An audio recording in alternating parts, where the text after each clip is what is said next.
One of the important things to remember is that we are talking about some of the most vulnerable people in the world, including many of them are women and children. And the reason we are in this situation is because national governments put their border controls and national sovereignty and security before human rights and human security. So some of these people who are already suffering inside their own country, then they try to find refuge in safer places in Europe, in Australia, in the United States, and then they face increasing barriers and hostility in the new places they go to. So it's kind of a double jeopardy for them. It's interesting because you're talking about the United States and the European Union, two places that have been badly affected by economic crises of their own. Do you see in the last few years that this tightening of control by governments hit by these economic problems has got worse? Has it made the refugee problem worse?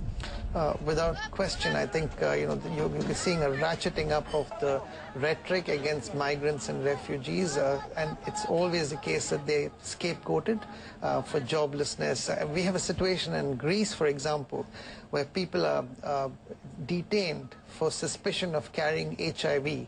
So, you have extreme forms of discrimination against very legitimate asylum seekers. Detention centers are being used very arbitrarily. People are locked up for long periods of time, including children.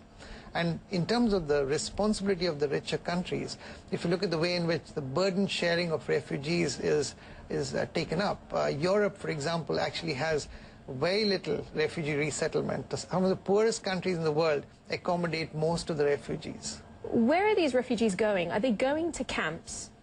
And the problem with camps is another one. There are camps which have been in existence on borders for years. Absolutely. I mean, Somalia, if you look at the Somalis in Kenya or Ethiopia, they've been there for decades. So I think, and camps in the first place have very squalid conditions, but the research that Amnesty International has done, refugee camps in places like, so many different parts of the world, including the Democratic Republic of Congo, where you have massive displacement. There's a lot of sexual abuse of women and, of children. That is why this needs a global solution, an international solution. And unfortunately, our global governance system, the UN Security Council and other mechanisms are broken. So, the richest countries, the most powerful countries don't consistently stand up to repressive governments. So in the case right now of Syria, China and Russia will always block any resolutions which want to bring strictures on the Assad regime. And it's completely because they're always looking at their narrow political and economic interests and not the lives of the people who are suffering.